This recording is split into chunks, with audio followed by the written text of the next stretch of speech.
Your movie, my movie, their movie, our movie. Your movie, my movie, their movie, our movie. Your movie, my movie, their movie, our movie. Yeah! Hi, welcome to Your Movie, My Movie with Dan and Steve. I'm Dan. And I'm Steve. This is a podcast where one of us picks a movie to watch and we discuss it. In this episode, we're talking about one of Dan's picks, the 1985 movie To Live and Die in L.A. The movie stars William Peterson, Willem Dafoe, John Pankow, and Dean Stockwell. Was written by William Friedkin and Gerald Petievich. Was based off the book of the same name by Gerald Petievich, has music by Wang Chung, and was directed by William Friedkin. We will be talking about spoilers, so if you want to watch the movie first, now's the time to do so. But before we talk about the movie, Dan, who would you recommend this movie for? I would recommend this movie for anyone who has a hankering for Willem Dafoe's naked body and some of the best car chases I've ever seen. Well, I mean, it is a William Friedkin movie. The only William Friedkin movie I've ever seen, I think, is The Exorcist, the director's cut, which wasn't as good, I heard, as the normal cut. So I have nothing else to base this off of. Is he good at car chases? Well, he directed The French Connection. I haven't seen it. Oh, okay. But I know I need to watch it. Well, I mean, it has one of the most iconic chase scenes in cinema. So perhaps rivaling Bullet with Steve McQueen. But yeah, William Friedkin is very known for his chase scenes. Well, understandable. Why are you running away? Wait, no. Why are you running away? Because you're chasing me. Wait, no. Why are you chasing me? Why are you chasing me? Why are you running away? Because you're chasing me.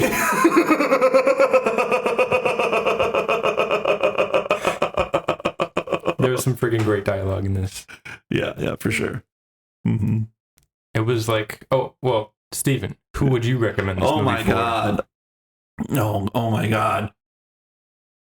If you ever, I would recommend this to anybody who just absolutely loves all of the inspiration for Grand Theft Auto Vice City.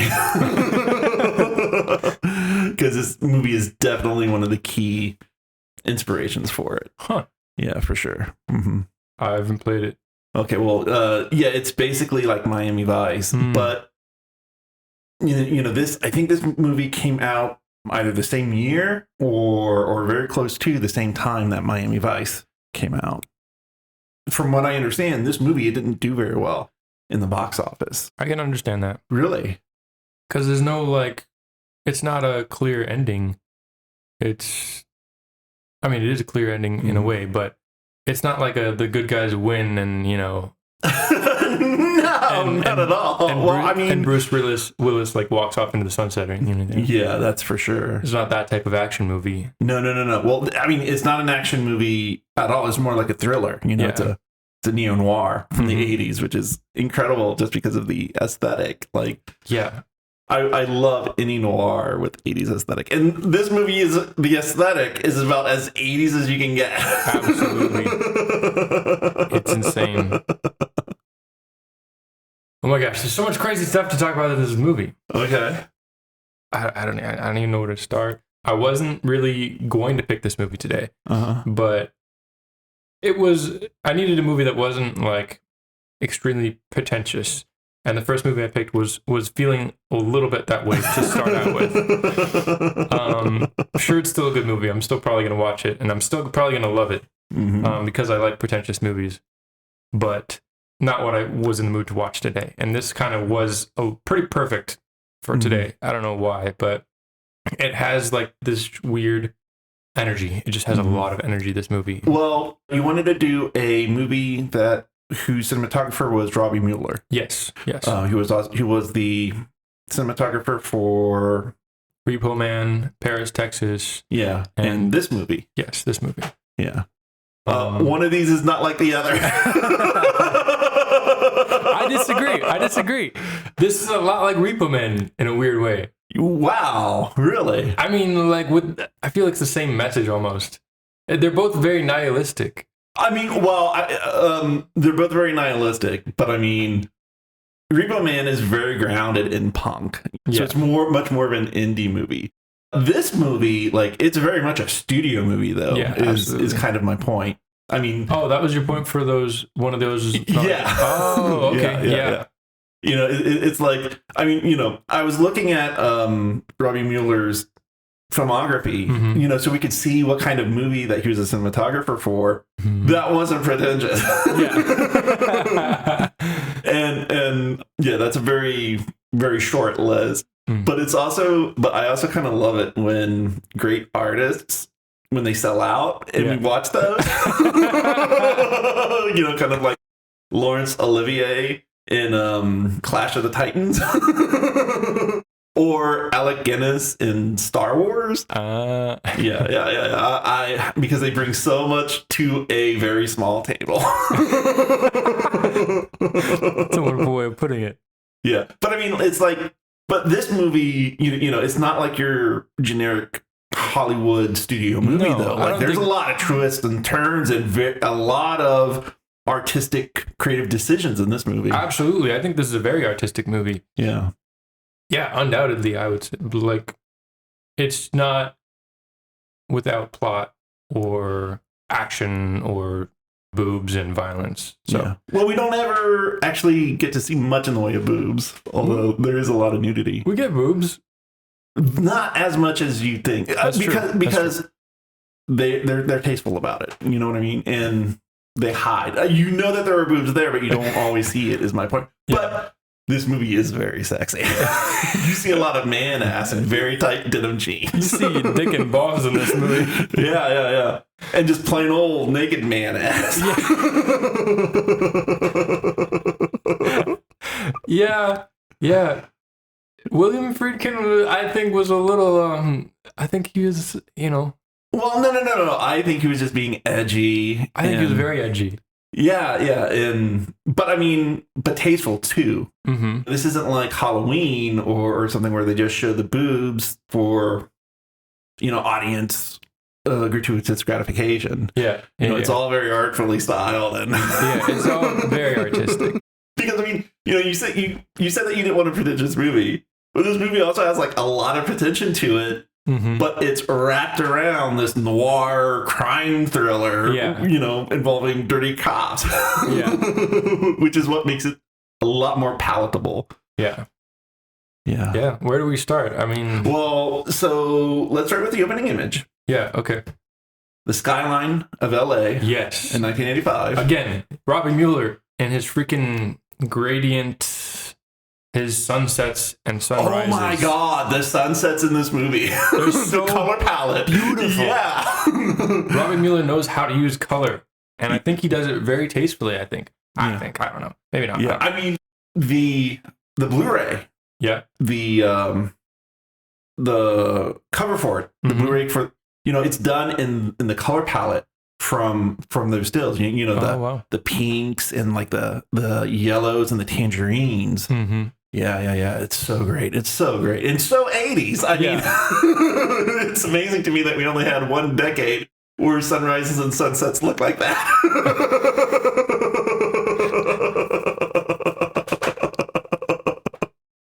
Yeah.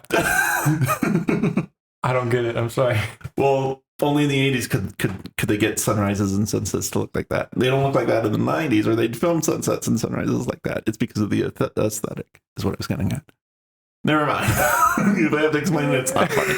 Sorry. I'll cut this all out. You know I'm dumb. Stephen. Okay. Okay. So yeah, LA skyline. LA skyline.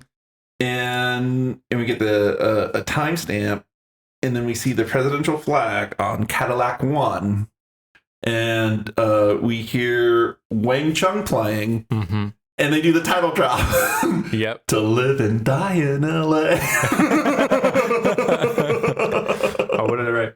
I feel that God is not in heaven. No wonder. I wonder why in LA to live and die in LA. Yeah. Okay, yeah, there you go. Starting off on a sort of existential note. Yeah. Well, I mean, this movie has some deep questions. I mean, it is kind of deep and pretentious in that way. So, yeah. But then the ending to the first scene is an extremist Muslim with a bomb strapped to his chest to try and kill the president. Yeah. So real quick, like what happens in the first part to set everything up is Cadillac One is part of a presidential motorcade, and they go to a hotel, and 2 Secret Service agents walk out. The senior one, and then William Peterson's, whose character's name is Chance. If that tells you anything about his character. Yeah. And so then the senior agent, he walks around the kitchen, and then we hear audio of a speech from Ronald Reagan. So, yeah, we know that's who they're protecting. And then, there's a bit of a time skip. And then Chance comes out of the hotel room with the other agents. They're doing a poker game, but it's his time to go on duty. And so he sees a very suspicious character as a waiter. And so he decides to go after him and follows him to the roof. And that's when we see the Islamic terrorist dress up in a vest full of dynamite. And right before this, I was thinking, I wonder why this movie isn't on streaming. I don't know. Who knows? I knew it wasn't on streaming because I heard about this movie and I really wanted, because I love these kinds of movies. Wait, you've never seen this before? No, I have seen this before. Oh, okay. Yeah. Before I saw it, I did research on it and heard about it. And then I really wanted to watch it, but I was trying to find it on streaming, but I couldn't. So I just had to get the Blu-ray. Luckily, the Blu-ray is in print by Shout Factory. You can get it relatively easy. You just can't stream it right now. Shout out to Shout Factory. Yes, absolutely. They're weird. They do wonderfully weird movies, I think. Yeah. The Criterion Collection for genre nuts. Really? Yeah. Yeah. Yeah, they have some Criterion Collection. Like they were distributing those. Anyways, the guy's on the edge of the roof. The terrorist is on the edge of the roof. Chance is trying to talk them down. And then for some reason, you see the senior agent on the other side of the, on the edge of the roof. Hanging onto the edge of the roof. Yeah, how he got there or how he knew or what the hell happened, it doesn't matter. So he grabs the terrorist just as he presses the button, and then you see him explode. Yep. And then it cuts to Chance and the senior agent sitting on the edge of the roof, catching their breath. And he says the iconic immortal line, I'm getting too old for this. Yeah, I'm getting too old for this shit. Oh, right. Oh, my bad. Yeah. Made famous by Lethal Weapon, which came out later. Let's see. No, I'm too old for this shit, yeah. Were people 1987. Yeah. Yeah. Lethal Weapon came out in 1987 and used that line, and then ever since then it's become a trope in and of itself in action movies. Yeah, but yeah. So this is that's another reason why this movie isn't as well known as it is, because it made a lot of the tropes that then filtered into later movies. That's what I was wondering, because I was like, this feels like something I've seen parodies of multiple times. Yeah. But it didn't feel tired when I was watching it. It didn't feel reused and repeated. It felt like it was new. And it makes sense that this was imitated by a lot of other films. Yeah. That's really interesting. Yeah, I think one of the reasons why it still feels so fresh is just because it has such great aesthetics. It's very dated in the 80s, but it's so great you never get tired of it. You know what I mean? Yeah. Yeah. Yeah. Yeah. And there's so many, just so aesthetically pleasing, I think. There's so many cool shots. Everything looks interesting, I think. Every single shot. I think that's been a big part thanks to Robby Müller. Absolutely. After watching Paris, Texas, and then also Repo Man, I can see his fingerprints on a lot. I mean, he loves the color red. He loves the color red. Yes. There's that part where the two agents, they found out something. Mm-hmm. And so they go into the hallway to argue about it. Yeah. And the hallway's lit by red light. And it's like, well, why is the hallway lit by red light? It doesn't fucking matter. It looks awesome. That's why. It's true, man. If it works, who cares why? Yeah. There's another. Oh, and also when Chance goes to the stripper hall mm-hmm. where Wang Chung's Dance Hall Days are playing. Yes. Such a freaking great song.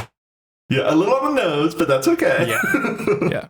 And then you have in the background the red light while the woman is in the booth with the green light. Yeah. Yeah, and that was, yeah. He loves red and green too. That's something. There was another part where I think it was maybe Willem Dafoe. I don't know. Someone was in like a luxurious looking bed with like these like red bed sheets. Mm-hmm. And there was like these like pools of green light, and it reminded me almost of shot of Harry Dean Stanton in the green room with like the orange red light on his face whenever he's laying down in the German doctor's office. Oh, okay, interesting. Yeah, just sort of like the green and red. He likes to contrast those colors. Yeah, they're great. They're great colors to contrast with, for sure. And in that one shot you were talking about of the dancer in the background, and he's in the green room, it's such cool framing too. He does a lot of interesting using parts and halves of the frame for different frames. Well, speaking of that, like I think the best frame shot in this movie was, there's John Turturro's character, and he arrested him, and he was going to take him out somewhere. Right. But then John Turturro, he's able to escape. Yeah. So then Chance tracks him down to his girlfriend's house, girlfriend's apartment. Mm-hmm. And so the girlfriend opens the window to look out, and then William Peterson like grabs her by the throat and like tells her to put his finger to her lips to keep her quiet. Mm-hmm. And so he pushes her to one side of a wall into the kitchen. Yeah. And so the frame is divided right in half by that wall. Mm-hmm. And on the left side, you see William Peterson and the girlfriend. Mm-hmm. And then on the right side, you see John Turturro, who's down that hall, and he notices something is up. And so then he grabs that gun. And then, that's such a great framing. Yeah. That one movie is freaking amazing. And I was thinking too of, I don't remember all the characters' names, but the woman who is out on parole. Yeah, the confidential informant. The informant. The informant. Chance is at her house. I think they've just had sex and he's gotten more information out of her. And he's about to leave. And she's sitting on the table. And the window behind her is of like the LA skyline. Just like gorgeous. But almost dusty and dingy almost in a way too. But anyway, if they move forward, I don't know if it's the same shot or just a different similarly framed shot. And she's now sitting on the counter. Through the doorway, you can still see the skyline.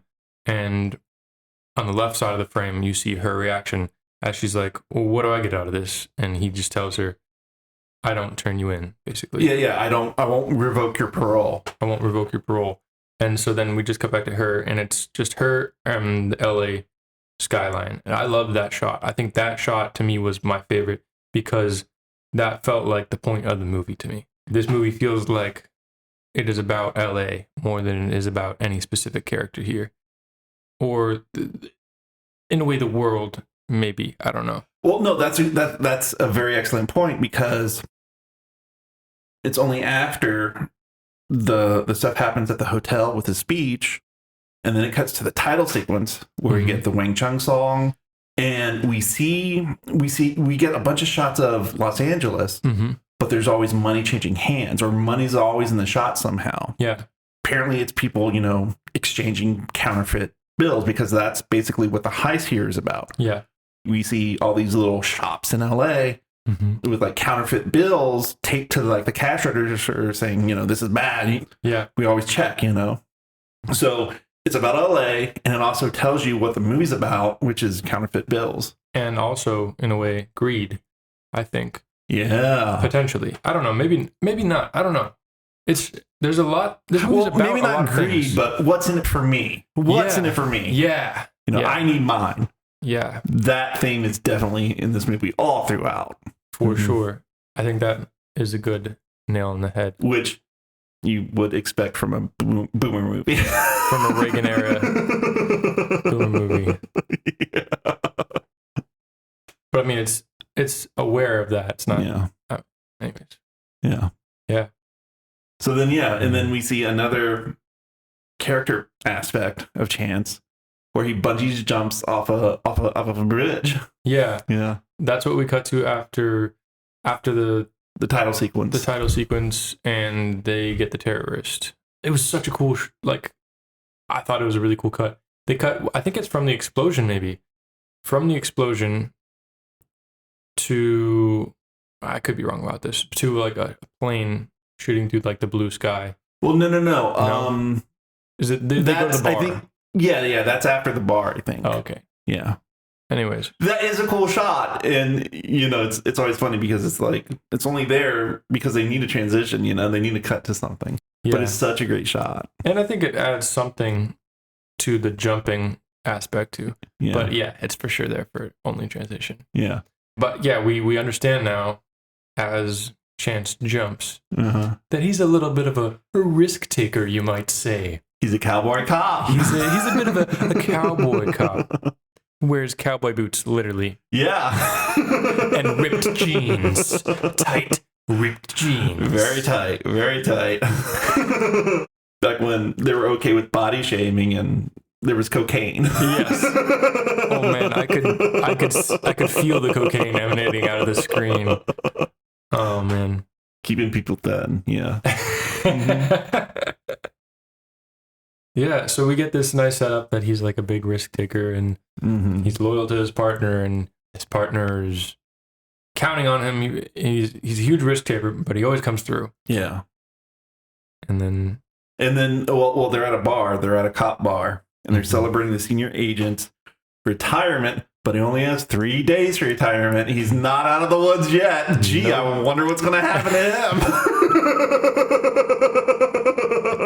But again, early. This is early. This is one of the first. Yeah, I was like, he's retiring soon? I wonder what's going to happen next. I celebrated a bit too early, I think. And he won't let his trusted partner come with him for some reason. Yeah, I wonder what's going to happen. Yeah. I wonder what his reason was. Well, he was in the service for 25 years. No, but why didn't he let his partner come with him? Oh, well, because if he did, there wouldn't be a movie. Maybe. Yeah. Because what happens is they've been trying to go after Willem Dafoe's character, Rick Masters. I love the character names in this movie. It's so great. He's an artist, but he's also a counterfeiter. Yeah. They've been trying to go after him, but he's gotten away with it every time. So the senior agent, he goes to check out the plant, the place where Rick Masters does his counterfeiting. But he goes alone, and then he gets ambushed by Willem Dafoe and his partner, basically, his partner in crime.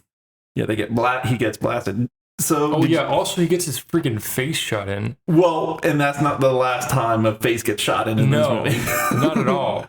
But it's also funny because you can tell that all they did was just splash it with paint, got a couple frames, and then cut to something else because they couldn't do a bullet hole. But it's okay. It's okay. It's okay. It still works. It still works. Yeah. Yeah. Spoilers for the end. It works in the end too. Well, I think they did a better job in the end. Well, that wasn't expected at all. So, yeah. I mean, it helps with that too. So yeah. But yeah, so the partner dies. Yeah, he gets shot. Well, before that. Wait, when do we see the whole sequence with Willem Dafoe making the counterfeit money? Let's see. That might have been later. That might have been a little later. We see him burning the painting. Yeah. Oh, that's when we cut to the sky. So he burns. Willem Dafoe is all out on his balcony, all edgy, and he has a painting taped to the side of his building, and he's burning it. And so it's a really cool shot. We cut from that burning painting, then to the jet in the sky. And then and that's when well, there's a little bit of pretension in this movie. Yes. Yes. Just enough pretension. I think so. Yes. Yeah. Let's see. right after we find out that, he's going to be going to the site where the cash is stored, then we get that montage. Okay. So before the partner dies. Oh, okay. Yeah. And then we find out that, and it's really interesting because it's like a really long montage. Yeah. But it doesn't stop being interesting because there's so much fascinating stuff going on inside the shots. We learn, in a way, what he's doing, how he's doing it, and that he is extremely meticulous about it. Yeah. We learn a lot about Masterson's character.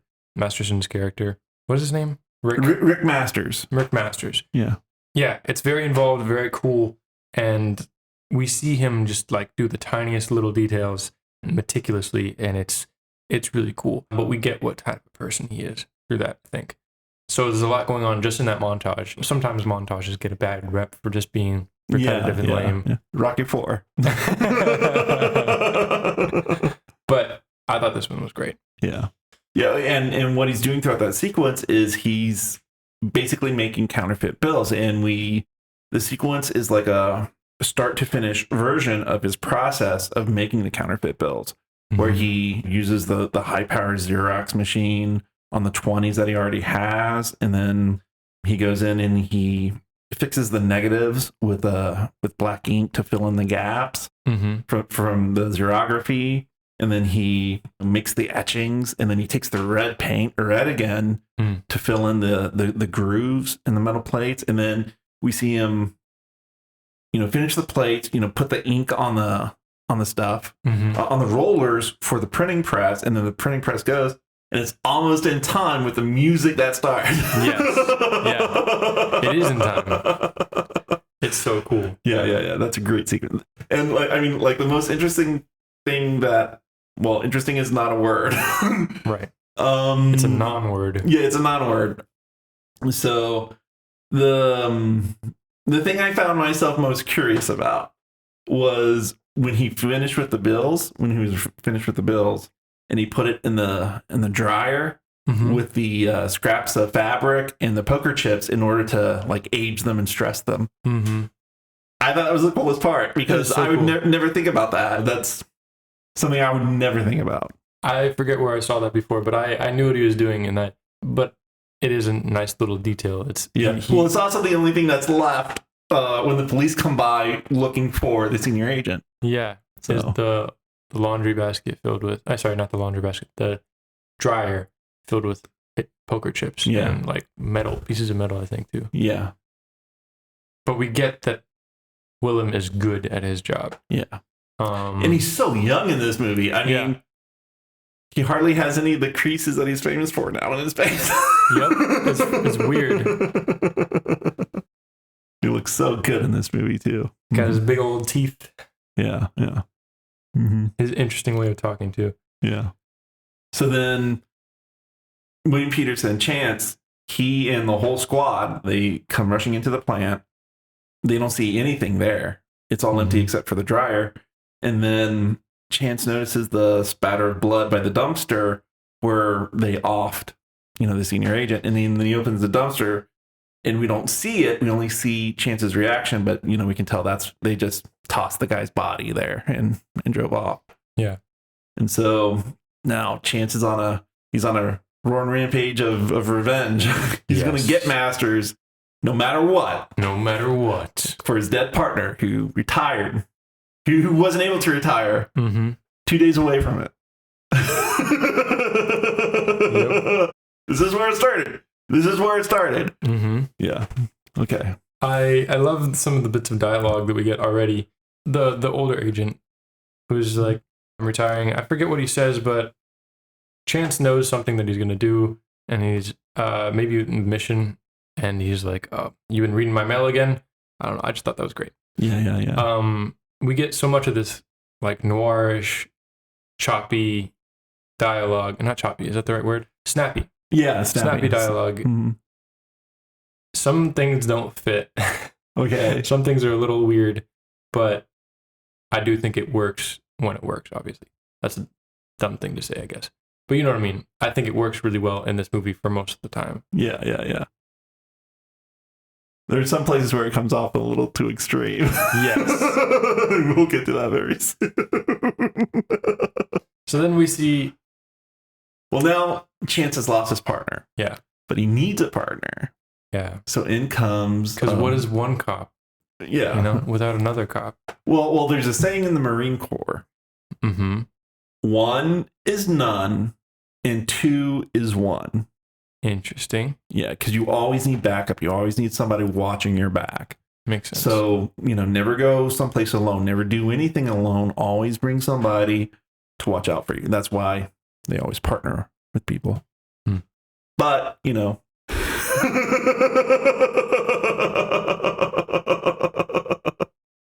well, not everybody gets along with their partners. So that's true. Because we have Chance, who's a cowboy cop, willing to do whatever it takes, no matter what. And then he gets partnered up with Vukovic. Straight-laced. Comes from a family of cops. Family of cops, yeah. Played by John Pankow. And, oh my God, I know him from other things. Mm-hmm. He's in Mad About You. That's like his most famous role, where he played Ira Buchan, I think is...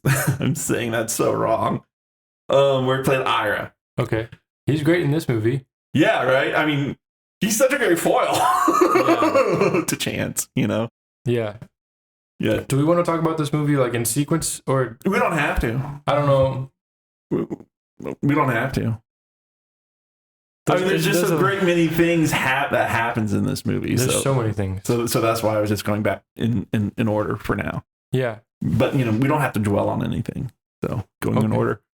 So then what happens is he finds out that a mule for Masters is bringing in some counterfeit money and is going to spread it around to all the customers. And then we see who the mule is. John Turturro. Yes. Yeah. Yes. And we get this really cool...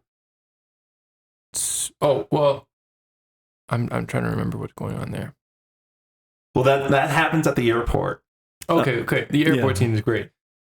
What is this freaking... Johnny, right? Johnny is the new cop.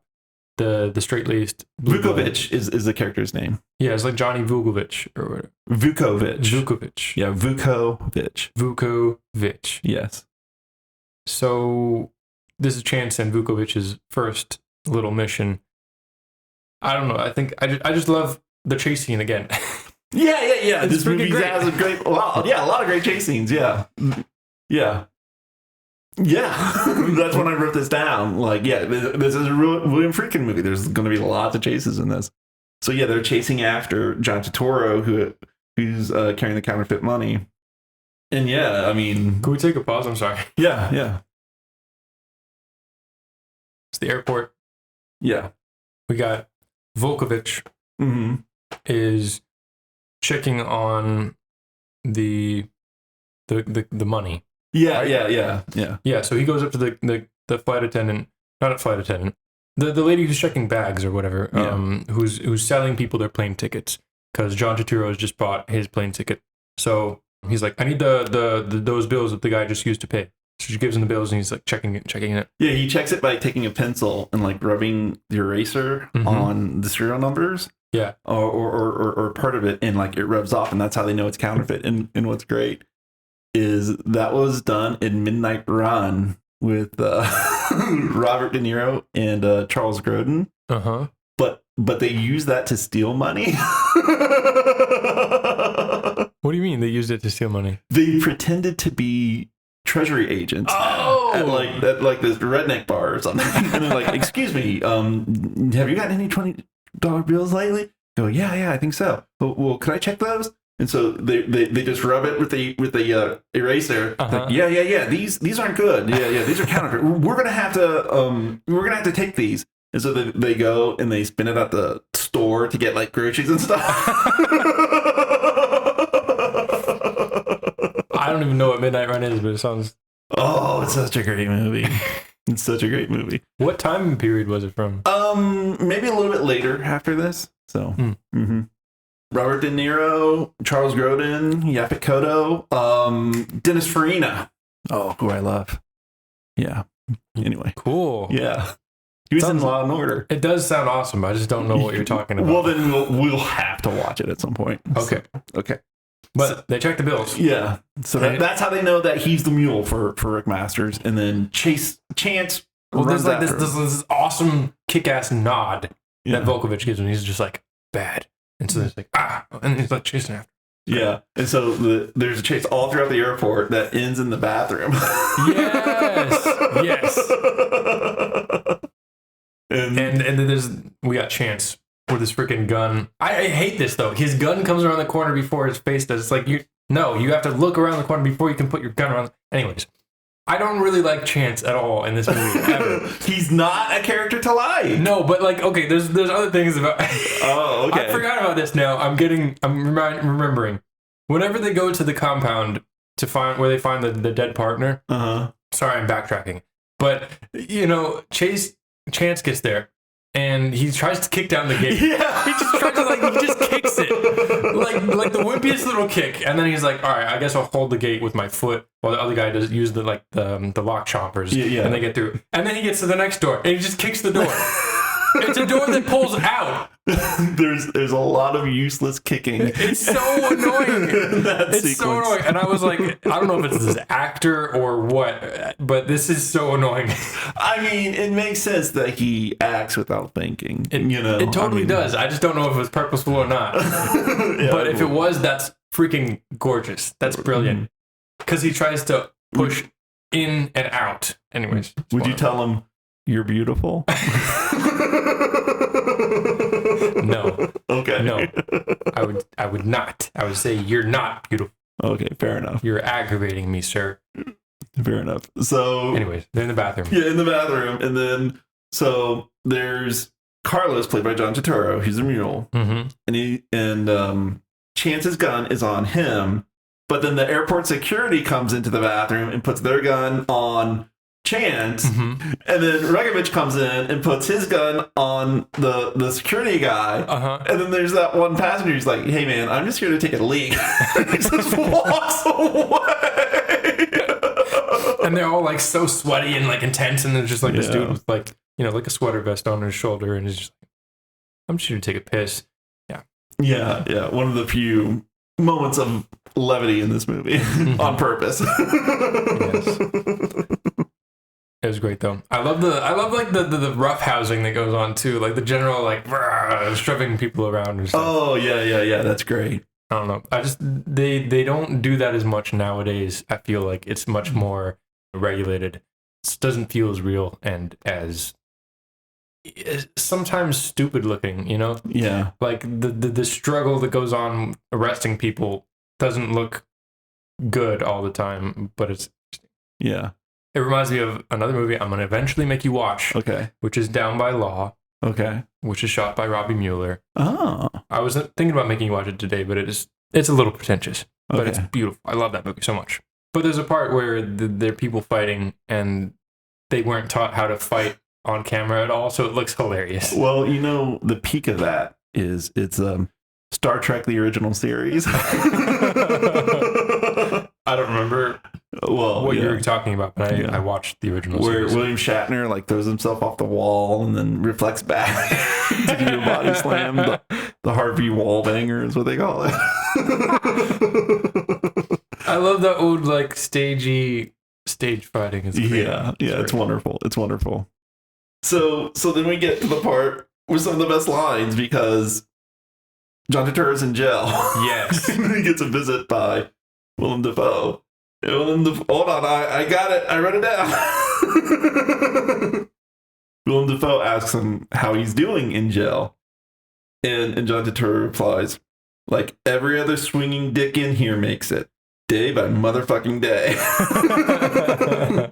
And then Willem Dafoe is like, don't worry, we got a great lawyer. We're gonna try to get you out. Don't worry. And so John Turturro says, and the check is in the mail, and I love you, and I promise I won't come in your mouth.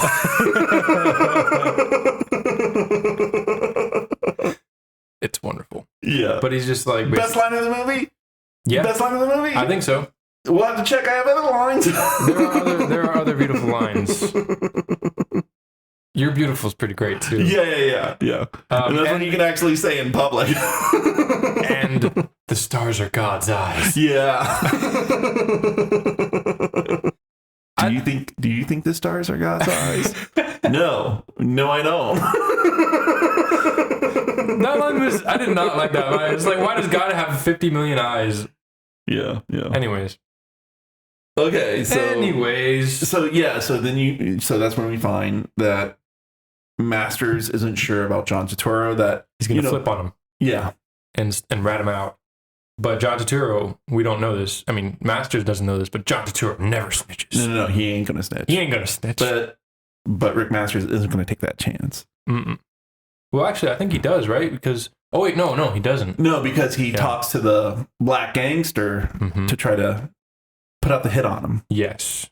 And so then we meet, and so Willem Dafoe, he meets up with his lawyer who helps him with all this.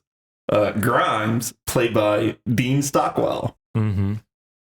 And Dean Stockwell, it's just weird how we get parallels because he was literally in Paris, Texas. Well, he was in Paris, Texas, but he plays a totally different character. Yes. Like, if there's any character played by Dean Stockwell that's similar to this, it's like the one that he plays in Blue Velvet. Blue Velvet, yes. Yes. Because he plays this, like, completely blank-faced, like, stone-hearted sort of person. Yeah. But in Blue Velvet, it's a completely different feeling in a way because you get the sense that he's like some sort of, I don't know, there's almost like an evil in him. Yeah. But it's also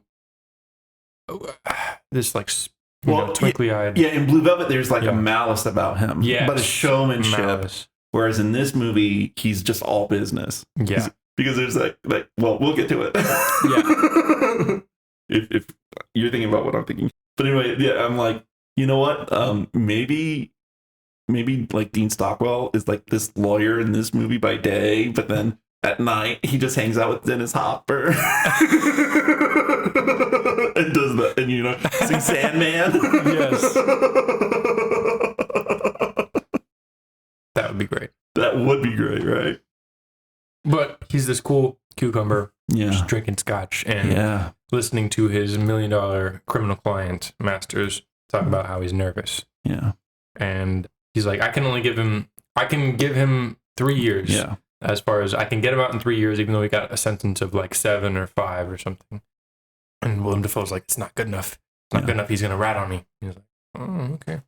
Yeah. But but one of the other things that we learn when Willem Dafoe talks to John Turturro is that John Turturro made a drop to a client. Yes. But the client called Willem Dafoe and said that he didn't make the drop. So one of them is lying. And so they have to figure out, which one is lying. And, they're pretty sure it's Waxman. That's the guy's name. Mm-hmm. Used to be a lawyer for hippies. Which explains one of the lines later. And so then we go to a bar where there's people drinking shots and smoking cigarettes, and there's a stage of interpretive dancers. Yes. Oh, I forgot about that. The androgynous face paint interpretive dancers. Mm-hmm. It's just so weird. Only in LA during the 80s would you have a bar. A place where people drink and smoke cigarettes, have interpretive dance. Yeah. That's entertainment. And they'd be like, that's really groovy, man. Yeah. We should go there tomorrow night. Yeah. Bring all our friends so they can really be affected by it. Yeah. Anyways, so Willem Dafoe is eyeballing these dancers. Yeah. And then... So that's when he meets his girlfriend. Yes. Well, so they go into the back room. Yeah. And Willem Dafoe's already there. But we're following behind this dancer. Mm-hmm. And who looks like a man from exactly, behind. yes. Yeah. Yes, that was going to be my point. Looks like a man. And from behind. And we see Willem Dafoe come up real close and then just open mouth kiss the dancer. And I was like, oh, snap. I thought it was, Willem Dafoe was gay. It was a gay couple. And then the dancer takes off. Well, the camera switches angles to the front. And it's, I don't know. It's a woman who takes off her wig and she has blonde hair. Mm-hmm. And longer hair covered up by the wig. But it was just like, that was interesting. I don't know. There's some interesting sort of, I guess, gender play and LGBT stuff in here that's really interesting that I didn't expect from a Reagan era cop noir. Well, I mean, there's also the place and time. I mean, it's in LA, Hollywood, Yeah. And it's like, I have learned anytime that you get involved in the arts, especially when it comes to actors, you can expect some LGBTQ elements involved. Yeah. Like, absolutely. But like, I mean, it's the backstage, backstage. Dressing room, dressing room, of the dancers. So then how real did that look, by the way? And as you being an actor yourself. Well, I've only acted in regional, almost community theater and like high school theater. So no, that didn't look real. Really? No. As far as the moody windows and the darkness and and the cigarettes and the clutter. I mean, maybe some clutter. I don't know. I guess it looked a little real, but it looked way too noirish, I guess. Okay. So they're going more for aesthetic mood than realism. Okay. It's much more boring in real life. Well, what about watching somebody have their tits sucked on right beside you? Yeah, that was crazy too. So Willem Dafoe just like sits her down and just like takes off like the spaghetti strap off her dancer's costume and just starts sucking her breasts, and then her partner's over there just like watching. It's very strange. Yeah, so that actress, dance partner, the actress who plays the dance partner, who shows up throughout the movie and just just a little pinch, which is all we need. Just a taste. It's so awesome. That actress is Jane Levies. Okay. Who plays Daphne from Frasier. What? Yes. Wait, Daphne is the maid, isn't the Irish maid? What? Yes. That's insane. Yes. That's so funny. Yes. And she has no lines in this movie, so she doesn't get any residuals, but that's okay. Oh, what? Oh, that sucks. Yeah. But I mean, she doesn't need lines.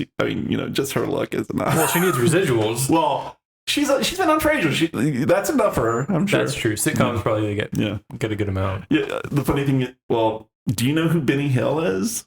Sounds really familiar, but I can't. The raunchy English comedian. Okay.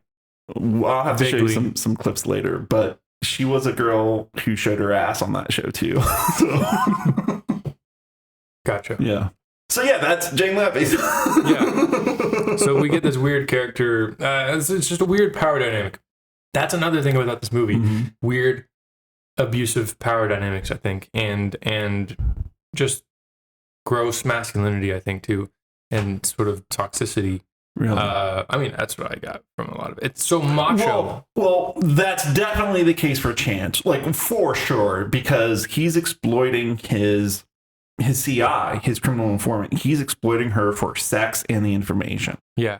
And it's like, if she tries to stop at any time, he's just going to revoke her parole and send her in jail. So she has no choice. Yeah. But what would you say about the power dynamic between Willem Dafoe and his dancer, maybe girlfriend? Well, I would say it's not as bad, but like, it's just weird you making someone just sucking on someone's nipples while another person is Oh no, she's a freak, so she's into it for sure. Yeah, but he doesn't know that. Or we aren't, I don't know, we haven't learned that yet. Yeah. I don't know. I just was I don't think Willem Dafoe's character would ever be with a prude, you know what I mean? Well, no, not the blonde, not his girlfriend. I'm saying it's weird to make the brunette Jane Levies. Well, she's a freak too. Yes, I know, but we don't know that Willem Dafoe knows that yet. Oh, well, yeah. The fact that Willem Dafoe does not care, for sure. Yeah. Anyways. Can we talk about that yet, or go ahead? Sure, I don't care. The Jane Levies character arc. Sure, because she goes from watching Willem Dafoe suck tit to, and the next time she shows up, like she's giving the girlfriend a foot rub, in that backstage, which is great. And then later in the movie, Willem Dafoe has to go meet with Chance and Rukovich. Yeah. And so he's like, yeah, I got something for you, to his girlfriend, because his girlfriend isn't going to come along. So he's like, yeah, I got something for you. And so it's Jane Levy's sitting in the corner of the couch wearing underwear, stockings, and a bra in the corner of the couch, spread eagle. And then, so yeah, that's going to happen. They're going to have their party. And then, the end of the movie, the girlfriend, Willem Dafoe's girlfriend, she, packs up what she has and she walks in the car, and who's driving is Jane Levy. So it's like, yeah, there's a very real, what is it, Thelma and Louise Bound. Have you seen the movie Bound? I haven't. I know about it though. A little bit about it. Yeah, by the Wachowskis with Gina Gershon and Lily. Oh my God. It's so great. I've heard about it because I was listening to the Roger Deakins podcast. Sorry, Team Deakins podcast. Jennifer Tilly. Okay. Jennifer Tilly and Joey Pants. It's got Joe Pantoliano, who plays Cypher in The Matrix. Oh, okay. Yeah. That makes sense. Yeah. That's cool. So yeah, I mean, this movie ends on a happy note for lesbians. Yes. Happy for them, I guess. I mean, yeah. Yeah. So this movie's a wild ride. Yeah. This movie's crazy. This movie is insane. But it makes sense. I mean, it makes sense. Absolutely. And it's not boring at all. I don't know why. No. But I don't really care about necessarily the characters either, which is interesting. I don't know what makes it so interesting. I mean, just the plot. Well, I mean, the moral grayness is interesting within itself. Yeah. I mean, nobody's a good guy in this movie. No. Nobody's a good guy. No. Yeah. And like, this is back in 1985. That's very rare. Yeah. And this movie, so Chance plays the cowboy cop, but the cowboy cop trope doesn't really start until the 1970s with Dirty Harry, played by Clint Eastwood. And basically, Dirty Harry, that's just Clint Eastwood's cowboy characters, his strong, silent deconstruction of the cowboy hero myth here in America.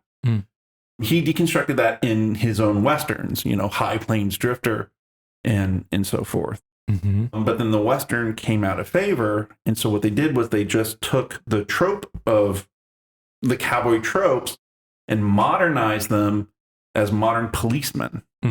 That's what the cowboy cop is, literally cowboy cop here in the modern day. Yeah.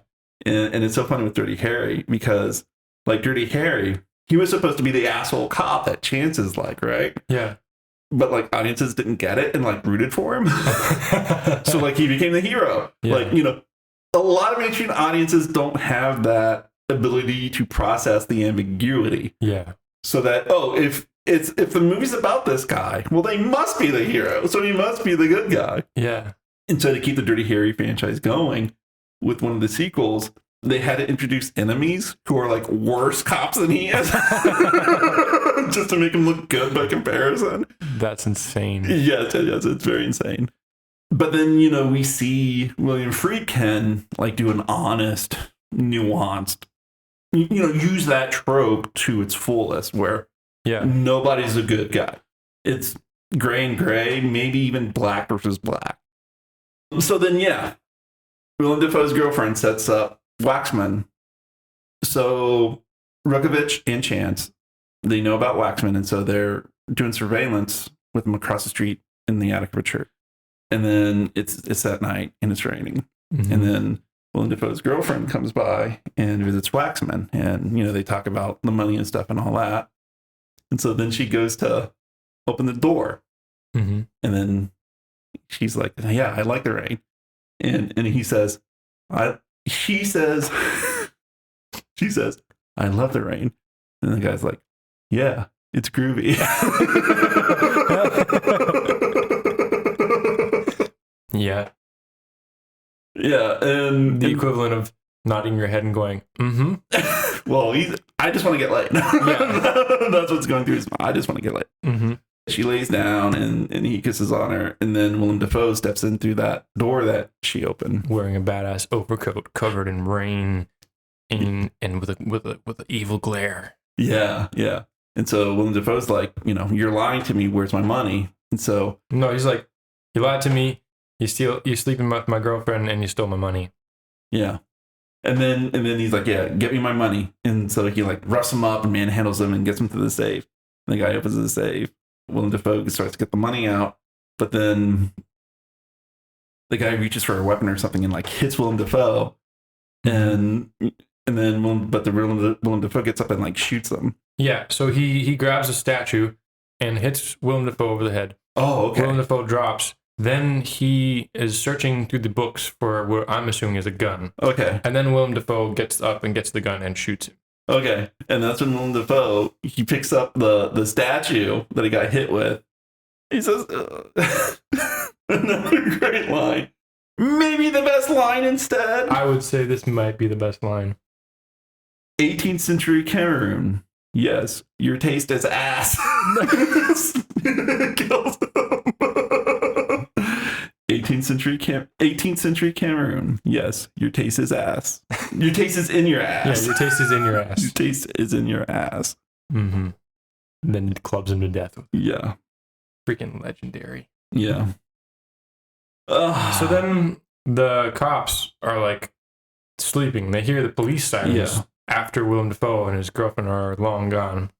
And I love this. Chance gets to the window and he's like, the whole caper's gone. Yeah. Very 50s. Very 50s. Very 50s noir. Yeah. Right there. I thought that was hilarious. And so then we cut back to Chance and Volkovich back at the police station. Volkovich is putting away one of the shotguns, and Chance pulls out a logbook from Waxman, and is talking about how often Willem Dafoe's character Masters shows up in the logbook. And then we get that first little conflict of Volkovich is like, you stole that. We could have just gotten that from police evidence. And he's like, I thought you were going to back me up, man. Aren't you my partner? I wouldn't have done this if I didn't think I could trust my partner. Yeah. So this is the first time where we really get that by the book versus cowboy cop friction between the two of them. Yeah. Yeah. Yeah. Which is, it's a very important character moment. And this isn't the last time. No. This is not the last time. So then, that's when Willem Dafoe makes the deal to have John Turturro hit in prison. Is there anything you want to say about that? Oh, that was interesting. That's when the hit in the prison happens? That's when he makes the deal with the black gangster. Oh, okay. Okay. Yeah. I don't remember much about it. Other than... But we can move on. We don't have a whole lot of black people in this movie. No. So it's... No, I would not say that this movie is highly rated for its diversity. No. I mean, there's also the poor use of how they... refer to the Asian man? Yes.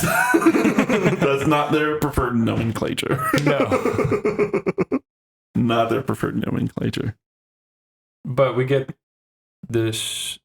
He makes the deal. I thought it was somewhat interesting. I don't have anything else really to say about it. I mean, it's kind of interesting, the different dynamics, because basically he's like a neighborhood gangster. Mm-hmm. And he's like, I need such and such money in 20s. And then Willem Dafoe's like, well, I only have 50s and 100s. And they don't spend 50s and 100s here. They only spend 20s. So 50s and 100s are no good. So that's kind of a very on the nose, poignant talk of, mention of statement. Yeah, statement of, different socioeconomic factors at that time. Yeah. Yeah. Yeah, I did think that was cool. Which kind of goes with the earlier part in the title sequence where we see all of LA and the people and exchanging money and so forth, and how cash circulates around. Exactly. Yeah. I did think that was cool. I forgot about it, so I'm glad you brought it up. Yeah. Yeah, it was interesting. And it is cool I wonder what like a movie would be about that guy's gang would be interesting. But it was cool. He seems like a cool character in a way. And then I guess I wrote some stuff down about this. We just get some cool shots. We get more gradients of LA. And to me, it feels like a completely different world somehow. It just feels like sci-fi almost. It's just a wasteland almost. It's just really interesting. And I wanted to say that Robby Müller is, I don't know, I think it's him. But anyways, whatever they did, they timed this well. The whole movie, they timed extremely well. We get these beautiful shots of, and it could have just been like a car pulling up in the dark of night, and we get like some street lights and some light to illuminate the scene, but he shoots it like at blue hour, and we get this beautiful mix of his headlights and the light from, you know, what's left of the sun as Chance is going into his informant's house. I don't know much to say about it other than the timing throughout this movie is really great as far as the time of day they shoot and that they pick to shoot their scenes and what shots they want to get. I love the way Robby Müller mixes artificial light with natural light. Mm-hmm. It's something I want to emulate, and I have tried to and want to continue to try to. I just loved it. Yeah. A small comment. Anyways. Yeah, one of the great parts of lighting is William Peterson. He's driving at night, but there's that orange light coming from, and you know it's motivated by the dashboard. Yes. Yeah, where it's orange light. And that's a perfect example, because we need light to see his face, but we don't need light to see the outside, because the sun is still going down and we still see detail from outside. It's lovely. I love that. He does that also with the senior agent in the beginning too. There's a shot like that. Oh, okay. Where it's like blue hour and the sun is going down in the background, but we have a little light to illuminate his face. So we just get a lot of good information. Another part of that is they're through the chase scene. They're driving through the tunnel, and it's dark in there, but we get this little orange light that flashes in the mirror so we can see the main character's face. And it's just like, that's so smart, because we don't even have, it's not a constant like light on the guy's face. It's not obvious and obnoxious. It's like these little flashes that we get to see through the rearview mirror of the main character's face as he's in the darkness. I just thought it was wonderful planning and storytelling, information, purveying information. How do you say that? Communication. Right. Mm-hmm. Yeah. I understand. You understand. Yes. You know what I mean. I know what you mean. Yeah. So then he makes a deal for John Turturro to get hit. They mess it up. Mm-hmm. He confronts the black gangster to get the paper back. One other thing I like about this movie is that the characters are, for the most part, pretty intelligent, and they're able to put things together. Yeah. Like we see John Turturro sitting next to his friend Ruben, and he's like, "And what's going on, Ruben? What's going on? I feel something happening." We see somebody walking across the courtyard. Also, that jail looks like the most luxurious jail I've ever seen. I know. It looks like paradise. The grass is so green. There's a gardener gardening. There's like beautiful trees. Yeah, there's like a topiary garden there. And he's like, "What's on TV tonight?" And he's like, "Oh, some show about science fiction, space." And he's like, "I hate all that crap about spaceships and stuff." And he's like, "Yeah, man, it's pure science fiction." Anyways. And then, he sees people moving around and he gets suspicious. He's like, "Hey, is there a hit going down?" And he goes, "Yeah, I think there's a hit coming on, Who's getting hit?" And, gee, I don't know who's going to get hit. Mm-hmm. And then John Turturro gets up and starts walking directly towards them, which I don't know. I just love that. I love that little exchange, because it's like he predicts what's going to happen and he takes action to stop it. I just like that. Yeah. It's real, actual sort of. They aren't stupid. Yes. That's the basic. Yeah. And so, they mess up the hit. And so Willem Dafoe goes to the black gangster's house to get the money. He's like, "Well, I had to spend that money for the hit." He's like, "Well, you better shit $40,000 because I ain't leaving." And so there's that whole and ruckus. He pulls a freaking cool little knife out of his belt buckle. Oh, yeah. Yeah.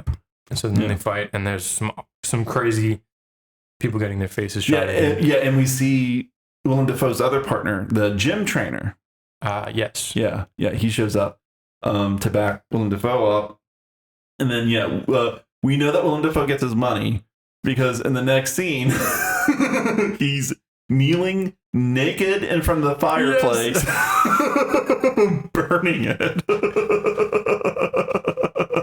Oh, I gotta talk about that one. And it's like so minimal. It's like such a minimal scene because like there's no other pieces of furniture or anything except for the bed in the background where his girlfriend is laying naked, and he's naked there. The bag of money very strategically placed that he reaches in for the piles of cash and burns it. She's like, how much of the paper are you going to burn? All of it. It's no good to me after it's been handled. Mm-hmm. After they handled it. Yeah, after they handled it. Yeah. Which I didn't understand why. I didn't understand that either. I think it was just an excuse to get Willem Dafoe kneeling naked in front of a fireplace to burn stuff. But it's like a gorgeous little vignette. Like, it's absolutely gorgeous. And she's off on the bed in like red velvet bed sheets, and there's like, she's in front of a window, and the window is like lighted green, but it's an opaque window. You can't see, well, maybe not opaque, I don't know what you say. You can't see through it, but it's illuminated red. It's just really funny. Yeah, I it's think, so stylized. It's just, yeah, I know. There's so much style in this movie, and that's why I absolutely love it.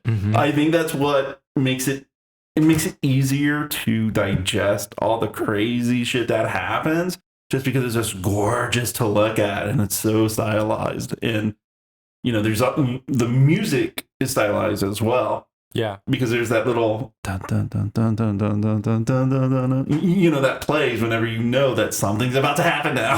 Yeah. And it's so techno and just of the time. Well, it's not techno.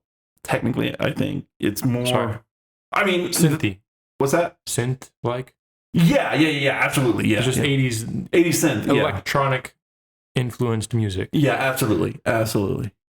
But yeah, the style is lovely, and it's why it's incredible. Yeah. It's incredible to look at. It's incredible to listen to, and it makes everything that happens a lot more easier to digest and take in. I will say too, the sound design of this movie is really interesting and effective.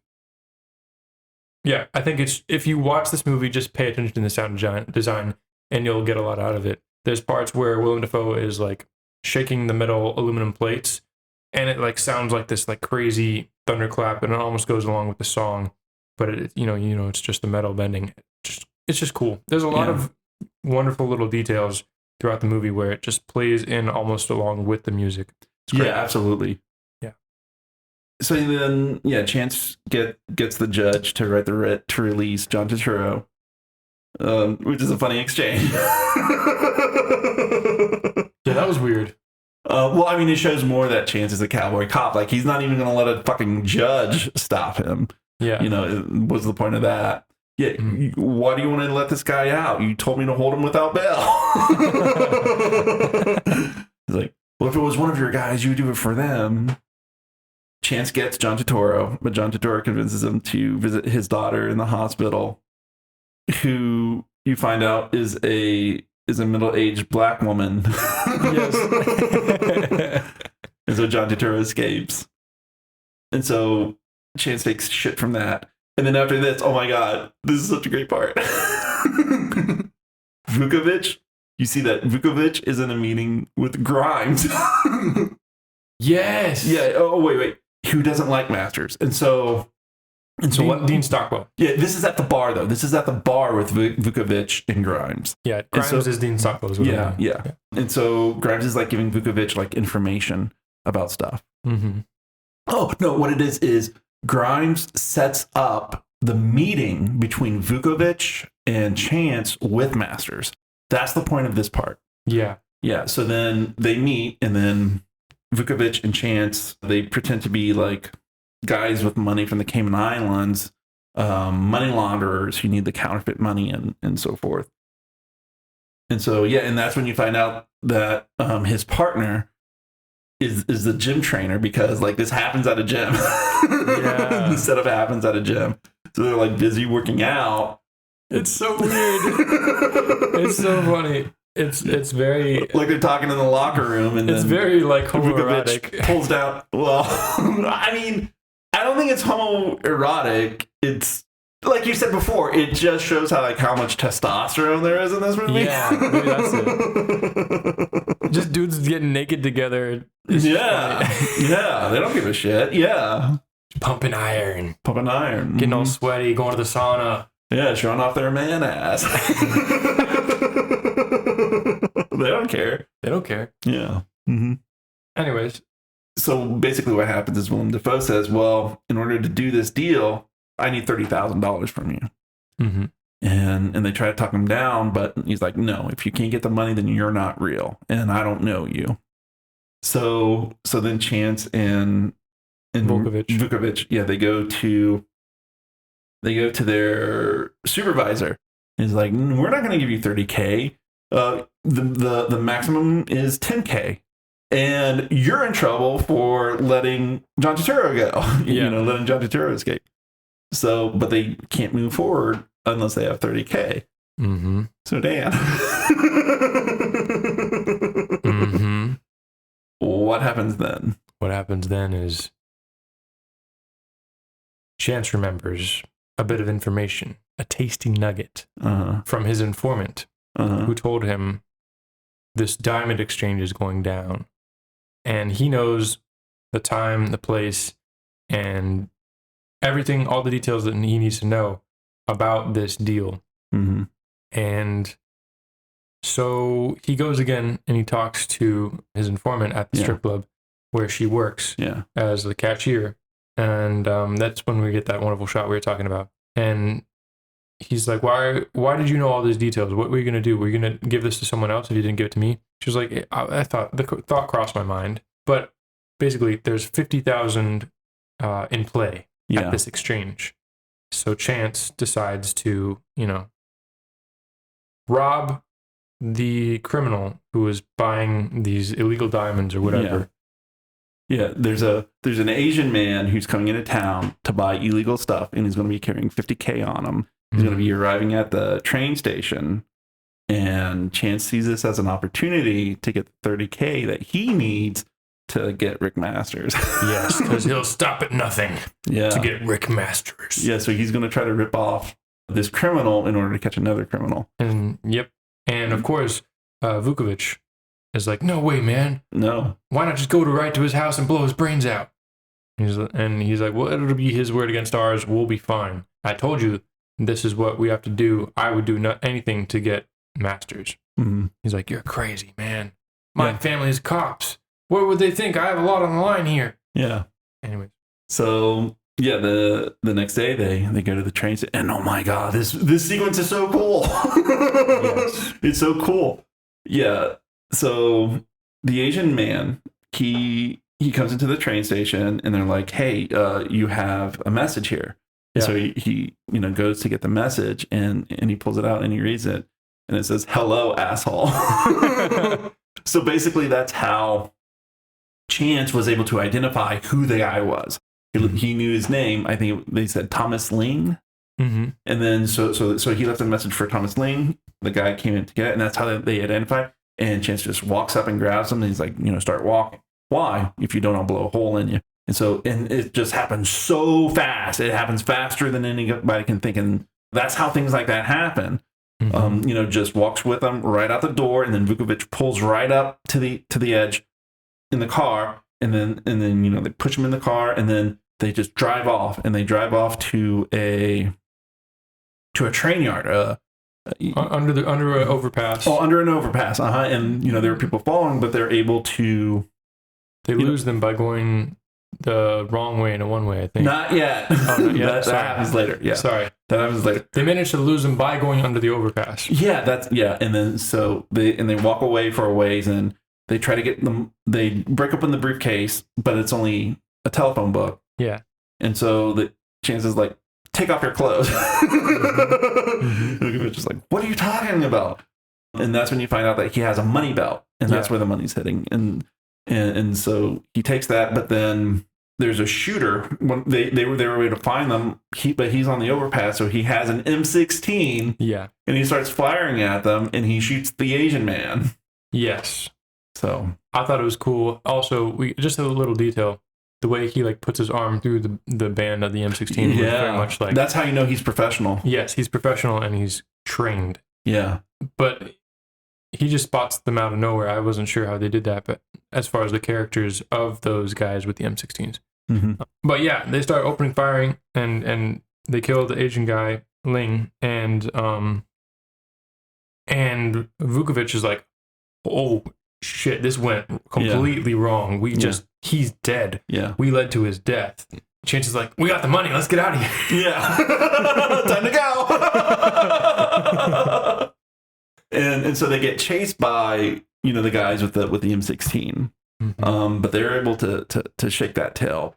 And they do it. And this is the best scene in the movie, in my opinion. Like, or the most exciting, the best car chase. Yeah. Well, I mean, it's like it goes from one kind of car chase right to a different kind of car chase. Mm-hmm. Because they're being chased by the criminals through the warehouse district, and then through the train yard, and then there's that great... Oh, wait, I gotta talk about one shot. Okay. One specific shot. So freaking cool. They get into the car right after Ling just dies. Uh-huh. They do like this like intense reverse. The driving is insane in this movie. They do this crazy cool, like reverse. They're in forward and they're going around and they're exiting underneath the overpass to get onto the main road. Mm-hmm. And the camera is panning with them. It's following them, parallel to them. And the camera is behind the ramp of the overpass. So we can see just the overpass. So we see the car disappear and the camera is just looking at the ramp, the cement. And then the camera continues to follow, and it's the ramp. And right there are the criminals following them in the red car.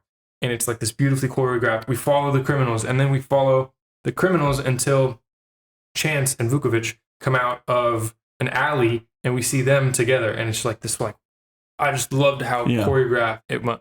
It was gorgeous. Well, the best choreographed part was when Chase is trying to outrun that train and then move to the other side of the train while it's going on. Yeah, that was insane too. That was crazy. Yeah. And that's how they lose, and that's how they lose the criminals. And then they get into the best place for a car, for a car sequence, the LA Reservoir. Yes. That makes an appearance. Well, how could you not in the city about LA, include the LA Reservoir? That's in Repo Man too. Yeah, yes. It's in a ton of movies. Yeah. But yeah. This reminds me of, also, this is maybe just like a minor thing, but they include this helicopter shot of the LA at night, and I was like, that looks exactly like the helicopter shots at the end of Repo Man. It's really weird. Maybe they just took a little slice of that negatives. I don't know. Maybe. That's what I was thinking. Some stock footage, yeah. Yeah. Anyways. So they drive through the LA Reservoir, and Vukovic is like, all right, we made it. Oh my God, that was wild. That was so crazy. But they haven't. They get chased by some other guys now, which is even crazier. And not just other guys. There's 20 cars that come out of nowhere. But this is a whole different group. Yes. They come out of in front of them. They come out of behind them, and they're just like cars pouring into the LA Reservoir. In the LA Reservoir, there's already people standing there with guns trying to shoot them. Yes. It's wild. And so then they're, Chance... They can't shake him. They can't shake him. Chance goes into this crazy, stoic, disassociative mode where he's just bass jumper man right now. Yeah. Mm-hmm. And he's just, the risk taker, the adrenaline junkie.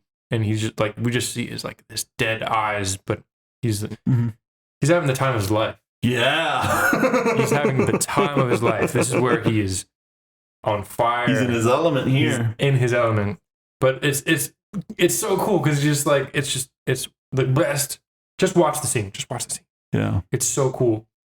There's so many beautiful details that they add. There's so many cool obstructions and obstacles they have to get through and in order to lose the tails. I think in the whole movie, I think I only saw boxes get hit once by a car. As in they didn't... Well, you know how you always have empty cardboard boxes just to have something hit for the car to run into? Yeah. That only happened once. So in the whole movie. Which was nice, which was great. That just goes to show. Yeah, and it wasn't empty. It had white powder in it too. Mm-hmm. So that was great. That was wonderful. They cared about these details. Yeah. Mm-hmm. William Friedkin, man, he knows how to film a chase scene. Apparently. Yeah. That was crazy. My goodness. And it goes on for so long. I could only imagine all the freaking planning that went into this. Yeah. They must have shut down so much. They must have had so much money for cars to just be driving. Well, a lot of it takes place on back roads and stuff until it doesn't. Yeah. So how does he finally shake them off his tail? So he finally shakes them off his tail because he's He's about to be forced onto an exit where like they've almost blockaded the road, I think. Yeah. They got him blocked off, and like all the cars like just pulled up in front of them, and there were guys with shotguns coming out, telling him, so if he doesn't get away now, like they're gonna grab him. Mm-hmm. So where does he go? And he sees the sign. Yeah. The sign from heaven. Yeah. From God who is not in heaven. And it's wrong way. Do not enter. Do not enter. He's like, I wonder if there's a character famous for kicking in doors that only open outwards. And he goes up that exit ramp, and it's wonderful. And that's how he loses him. He's causing crashes left and right, and him and Vukovic are leaning out the windows with their hands out. No, stop, yes. Trying to get them out of the way. Mm-hmm. Such a freaking cool. There's so much. I could watch that over and over again and get something new every time. Mm. This is just a detail. I think we already passed the point where they got. I think they think they're in the clear, and then their back window gets shot out. Yeah, and then Vukovic looks out the cracked window with the circle of it, and it's and you see his eye right in the middle of that circle. Yeah. And one thing I noticed when watching this chase scene was how fast it feels. Yeah, like, and it might not be that fast, but I mean, it's not like they're. You can tell sometimes whenever things are sped up in post, and these don't look like that. No. I don't think they were. This camera is shaking constantly, and it is shaking not because it's just held shaky cam, but because these cars are going fast, and oh my god! Like the chase through the train yards. I mean, the way that those cars like bounce up and down as they're speeding on top of the railroad. Yes, and the way the freaking cars are drifting in the dirt. Yeah, they fucked up some car suspension. Absolutely. I'm surprised someone could have died. I don't know if they did, but it was just insane. Yeah. Insane. And so they cause, what is it, jackknifing? They caused that semi truck to jackknife. Yeah, that was insane. On the highway. The load of the semi truck is completely perpendicular. Perpendicular to the truck itself, and just blocks the entire highway. Yeah, and that's how they're able to escape. And you see all these people with guns in that traffic jam, like swarms of them. Yeah, it's like, jumping out of the car and looking and trying to see what they can do. It's like, I wonder if this is actually a criminal organization. Well, what do you find out, Dan? Find out in the next. I don't know if it's the next scene. It's probably not the next scene. We get a briefing, and their boss, Chance's boss, has everyone in the conference room, and he's briefing them about what just happened. Yeah. An FBI agent. Yeah, an FBI bulletin. Yeah. An FBI bulletin. An FBI agent who was undercover and was making a deal of $50,000 for some diamonds was murdered and robbed. Mm-hmm. And you just see Vukovic eyes, they go dead, just dead. And Chance, you can see he starts like sweating or whatever, but he's just like, oh boy. But there's nothing, his expression is different, but it is like, oh shit. You know? Yeah. Mm-hmm. Yeah, and the two culprits is two middle-aged white guys, one with black hair and one with blonde hair. Mm-hmm. Yeah, and then that's when we get the freak out in the hallway with the red lighting. Yes, where they argue about it, and as they argue, their supervisor walks into the hallway but never catches on. Nope. I mean, why would he suspect them? It's not. Yeah. Oh, but I forgot about this one little detail. Mm-hmm. After the car chases over, they're near like a junkyard or something, and we get this cool pan down shot. But there's these group of people. Yeah. With one has like a drum, and then the other one has like a jukebox, and there's like a line of people, and they're just like dancing and singing to the song. Yeah. And it's like reggae or something like that. Yeah, and they're just like going in a conga line around town. It's just weird, but they're walking like right in the background. Yeah, just a few feet away as Chance and Vukovic like argue. Oh, what just happened? Chance is ecstatic. He's like, "Look, man, they only shot out the window. Our our car is fine. If it was totaled, we wouldn't have got it back from the stockyard in any time at all. Yeah, they took it from the motor pool. Yeah, the motor pool. That's so what they got to fix it for the motor pool before they turn it back in. So he's just like ecstatic on the car, kicking out the back windshield. Because that's all they got to replace now. As Vukovic is like freaking out and like having a panic attack. It's hilarious. Yeah. But yeah, so then we get the conference room and they're like, then they have another confrontation about we're in too deep. And Chance is not backing down at all. He's like, what are you talking about? We have the money now. We're going to go after Masters. Yeah. Well, and then after that, that's when Masters gets John Turturro, because John Turturro Chance wants John Turturro to tell him where Masters' plant is. So that's how Vukovic knows where the plant is at the end of the movie. Ah. Yeah. Mm-hmm. Yeah. So then, the deal is going to go down. Mm-hmm. Vukovic and Chance, they prepared for it. Rick Masters prepares for it by telling his girlfriend and, sets up a lesbian date for that was such a cool shot, though. Got to talk about that shot. Okay. Masters' girlfriend is in like a bathroom doing her makeup or something, and there's a mirror on her. It's a circular mirror on her face while she's doing her makeup. And then Willem Dafoe walks in, and it looks like, he's walking towards her and towards the camera as well. And he's just like, wearing his cool shirt. And it's Willem Dafoe and looking real cool. And but then he walks in further, and we realize it's a wall mirror. Yeah. I just love it. There's some really cool mirror shots in this movie. It's just an example of really cool shot. He goes in and he leans up against the mirror and he starts talking to his girlfriend. And then they kiss, and it's in the circular mirror. And it's so cool. Yeah. And then he leaves. It's just wonderful shots. Yeah. That's it. Just wanted to talk about it. Yeah. So they're both ready. Both sides are ready for the deal to go down. Mm-hmm. And so the deal goes down in the gym when nobody's there. When did the blonde lady freak out? The informant freak out that she was going to get killed? Because that was like really. Well, yeah, that happens. Yeah, that happens too. We have to talk about that because this was freaking crazy. Okay. I mean, that happens before this. Yeah. Yeah. What happens is after the chase scenes, he stops by the criminal informant and has beer and liquor, and so like he's going to get liquored up, and And he's talking about the basketball game and how great Michael Jordan is and how many points they had.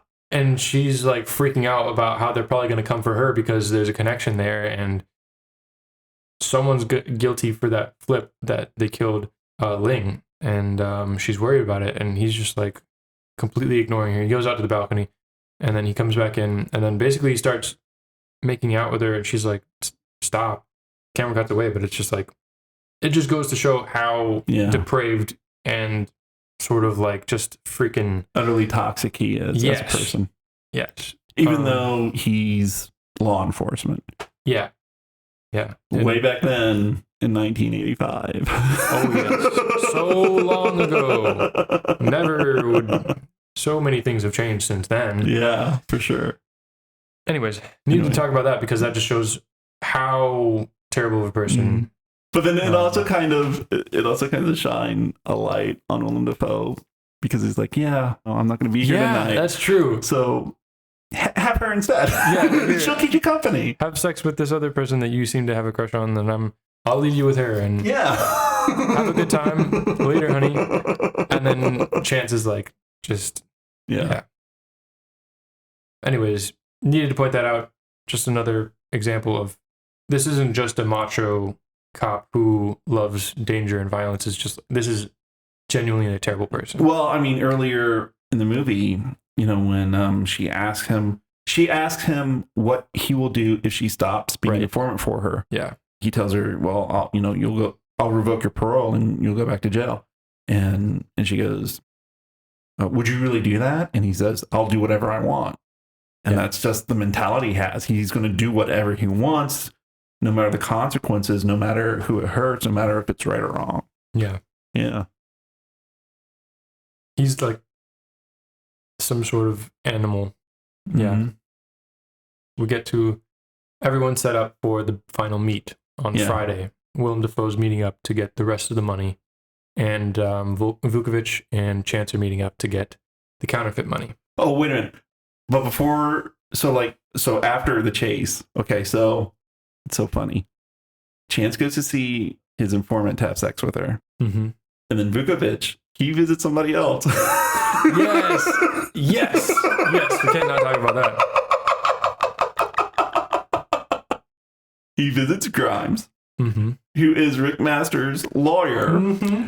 and gets a legal consult from him. Yes. And Vukovic is like, so what do I need to do? And how is this going to happen? He's like, you're basically screwed. You're getting 7 years at least. And he's like, and I mean, you might not have to spend that whole time in jail. Yeah, it might only serve a year and a half. Yeah. Mm-hmm. If I'm your lawyer, or if I can help you indirectly. Yeah. And he's like, and how much is it going to cost for you to help me indirectly? And Stockwell, cool as a cucumber, goes, 50 grand. Yeah. The exact amount that they stole from the dead body of Mr. Ling. Yeah. Just without batting an eye, 50 grand. It's so good. Yeah. And you see something change on Vukovic, I think. Mm-hmm. Maybe in that scene, maybe not. Well, I mean, he has a choice to make there. Yeah. And, you don't find out until later that Willem Dafoe, he knew about that choice, apparently. Yeah. Vukovic, he was like, well, I'm not going to rat out my partner. Mm-hmm. So, he's in for a penny, in for a pound now. Mm-hmm. And this might be the part where he makes his transition or resolves himself to the transition that he fully completes at the end of the movie. Yeah. So then the exchange happens. Yeah. They show up and they're in the hallway, and the gym trainer has his shotgun and he's roughing them up, and he's like, you guys aren't wearing a wire, are you? And he's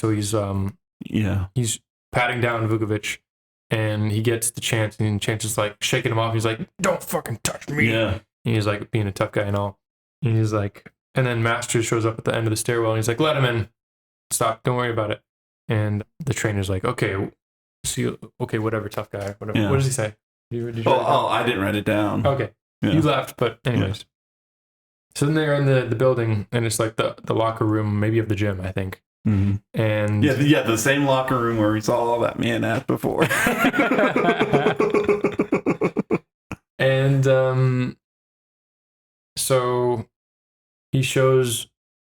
Chance shows Willem the briefcase with the money in it, and he opens it up, and he's like, and he's like, okay, you don't get to touch it. Before you touch it, let's see the counterfeit money, because we put up the front money. We put up the front money, and we better see this. And so Willem goes to the mirror, I think, and it's like a false mirror. So there's a compartment behind it, and he pulls out a bag, and he puts it on the ground, and Chance goes down and opens up the bag, pulls out a huge wad of counterfeit bills.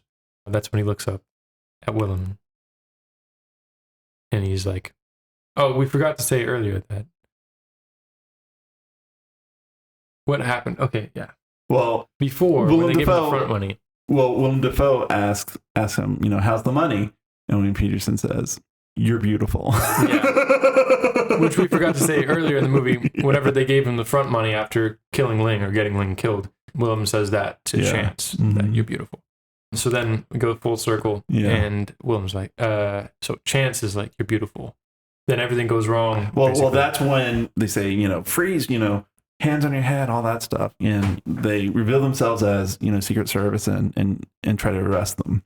Mm-hmm. Yeah. And I forget what happens. I think Willem just starts kicking the shit out of him. Well, what happens is they beat up on the gym trainer, and then Vukovic holds his gun on Willem Dafoe. Mm-hmm. And Chance goes after the gym trainer. And so the gym trainer, it has his hands up on the top of the lockers. But Chance wants to toy with Masters. So he goes over to Masters, and Vukovic is there holding his gun on the gym trainer. Mm-hmm. And so Chance pulls out the poker chip, one of the poker chips from where his partner died, and taunts him with it. But then the gym trainer, he's able to push Vukovic away. Well, Vukovic goes for the handcuffs, which are in the briefcase. Yeah. And then that's when the gym trainer opens the locker in front of him. and there's a shotgun in there. Mm-hmm. And then he turns around and he pulls it, and what happens? Just blasts Chance's face off. Yeah. There's just a massive gaping hole in his head. It's crazy. And he just falls. His blood spattered all over the lockers. It was a great fall, too. It's completely insane and like just quick in the blink of an eye. And then Vukovic, I think, shoots the trainer. And the trainer goes down. And Masters runs Ray. And then Vukovic is left alone with Chance's dead body. Mm-hmm. Now, how expected was that? I didn't expect it. No, not at all. I don't think. No. Yeah, this movie is kind of famous for being one of the first to like kill off their main character. In the end, yeah, nonetheless, which I thought was freaking great. And you're like, what's happening next? And so we follow Vukovic, and Vukovic goes to Willem's studio, and there's flames coming up through the studio, and so he enters the building. Mm-hmm. Well, that's where the plan is. Yeah. Vukovic isn't sure what to do, and so he finally decides to go to the plant. Yeah. After we get like shots of previous shots of Chance throughout the movie to like try to hit us with the emotional impact of what has happened. Yeah. And so Vukovic he goes to the plant, and then he goes inside and he sees that everything's on fire. Mm-hmm. Yeah. Or what else do you think there might be another motivation behind the montage of Chance? Do you think that's because I saw it and I was like, I don't know. I almost got the sense that this was a way to show the change that's happening in Vukovic too. Well, I think that's fair too. Mm-hmm. Absolutely.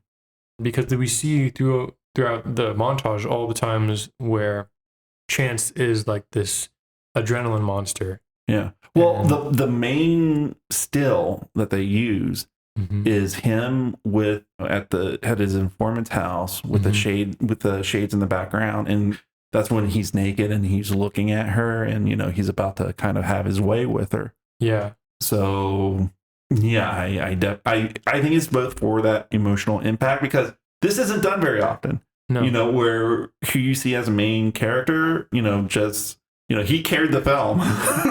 Yeah. He carried the film for 2 acts. Yeah. And then he gets off. And, that doesn't happen very much. So I thought that was a brilliant little montage.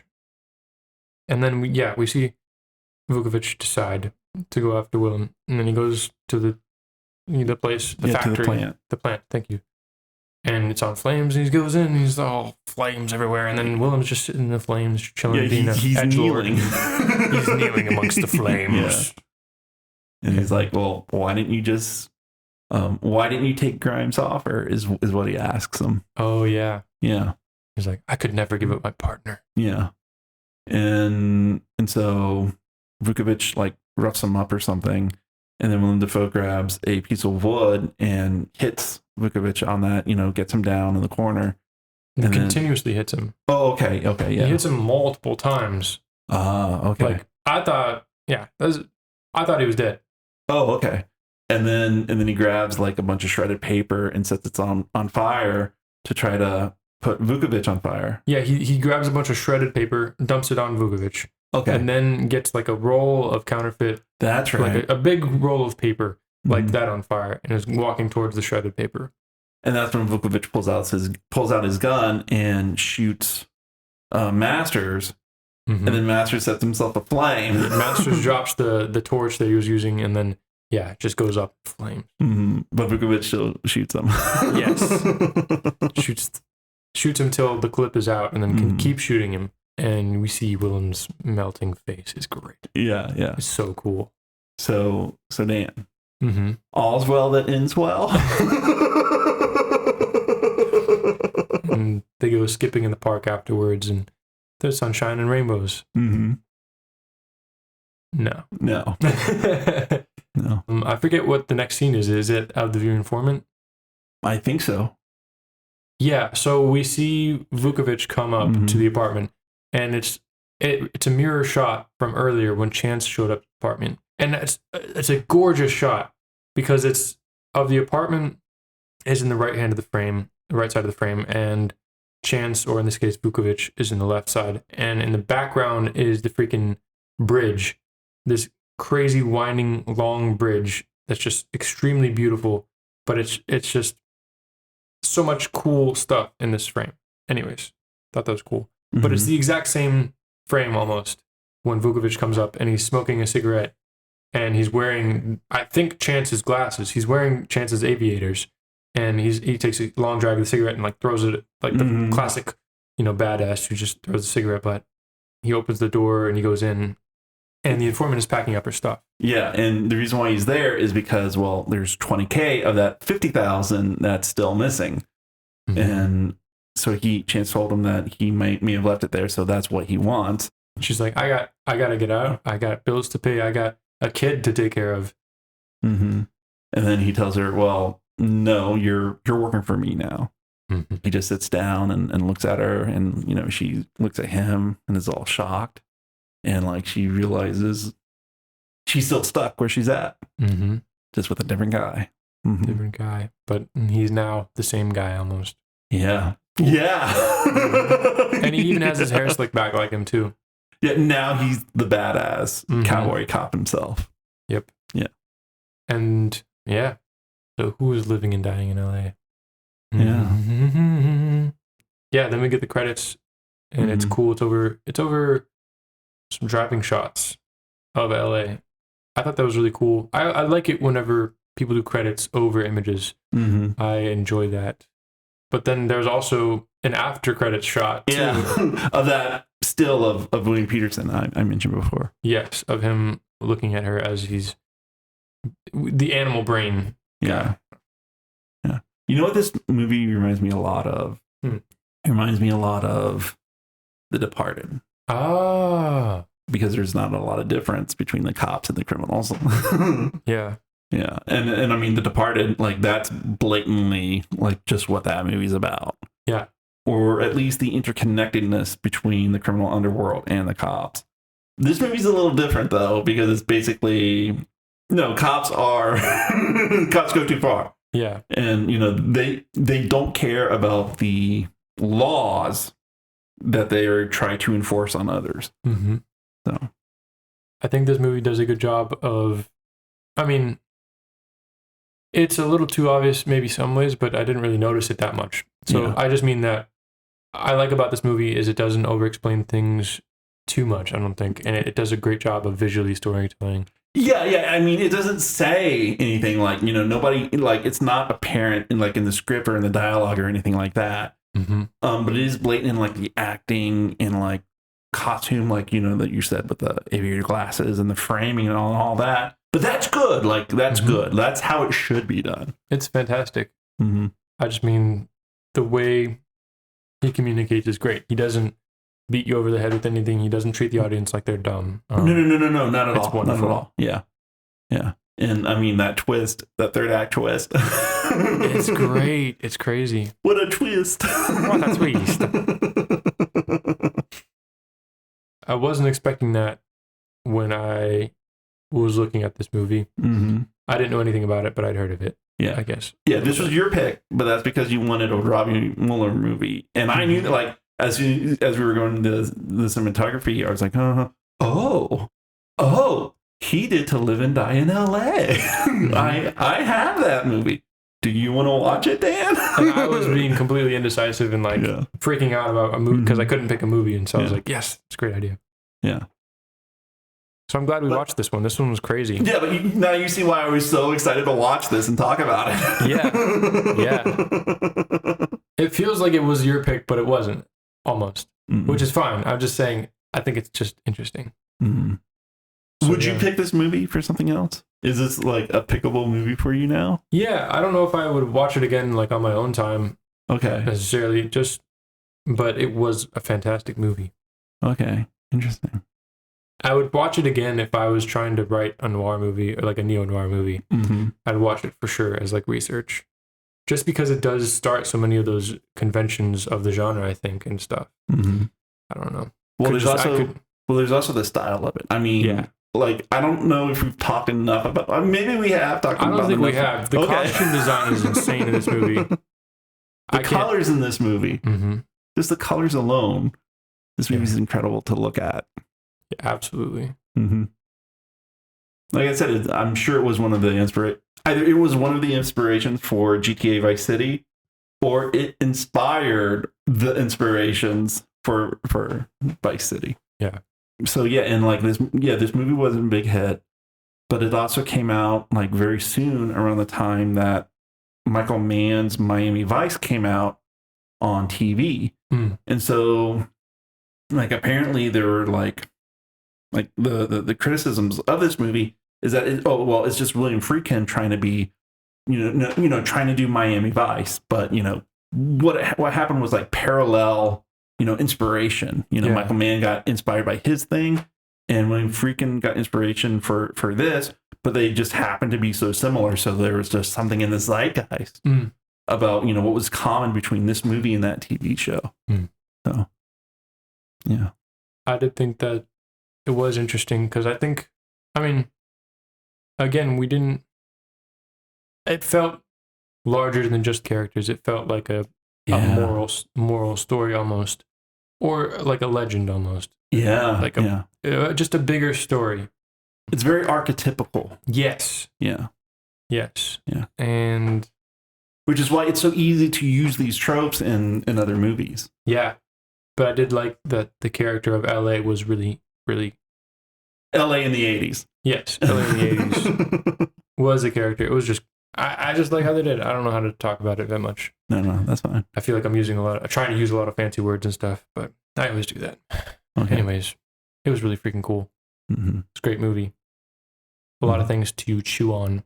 Absolutely. I think they tried for something with that whole Eyes of God thing, which I don't know if that one came through very much. I mean, I don't know. It doesn't say so much about her so much as it says something about him. Yeah. Do you believe that stars are the eyes of God? No, I don't. Yeah. He's just that cynical and unromantic about things. Yeah. She says it twice in the movie too, I think. Mm-hmm. Yeah. Not an easy movie to watch in some ways, but it is a very good movie. But I can see why it didn't do well in the box office just because of how it's not family friendly, really. And it's not. It's an artful movie, I would say, and it's not just a popcorn entertainment movie. Yeah. I mean, that's another aspect. It's like it's so tropey. It's too tropey to be an art film, but it's too stylized to be a genre film, almost. So yeah, I can see how that might not work for everyone at that time, at least.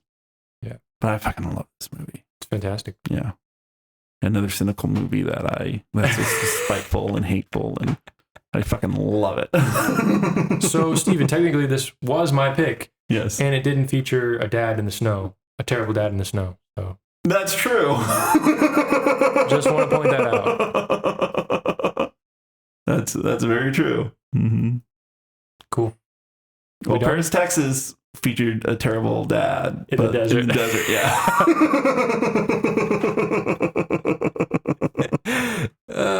I don't know. There must be something wrong in my brain, I guess. It's fine. It's valid. Yeah. Who is it? Yoshijiro Ozu. He made the same film 50 times. So. Yeah. Mm-hmm. If I can, so you can review the same movie 50 times, I suppose. Yeah. Nothing wrong with that. Nope. Yeah. I'm glad you picked this, Dan. Yeah. I'm glad you helped me pick it. Okay. Now, before we go, we would like to thank our bestest friends of the show. For this episode, we'd like to thank Brian. Brian, thank you so much for your support of the show. And if you'd like to become a bestest friend of the show, you can visit our Patreon at patreon.com/yourmoviemymoviepodcast and become a $10 subscriber. We also have $1 and $5 tiers on our Patreon. $1 subscribers get access to our monthly newsletter, while $5 subscribers get that in addition to an audio reading of our monthly newsletter. And if you are unable to become a Patreon subscriber, you can show support for our show by telling more people about it to help our audience grow. And we would like to say a very heartfelt thank you to all our listeners for whatever support they can show us. It absolutely means a lot to us. Thank you so much. Mm-hmm. We good? We're good. Okay. Is that all we have to say about this movie? I think so. I have one more thing to say about this movie. You're beautiful. You're beautiful, Steve. You're beautiful, Daniel. You're beautiful, listeners. You're beautiful, listeners. Bye-bye. Bye.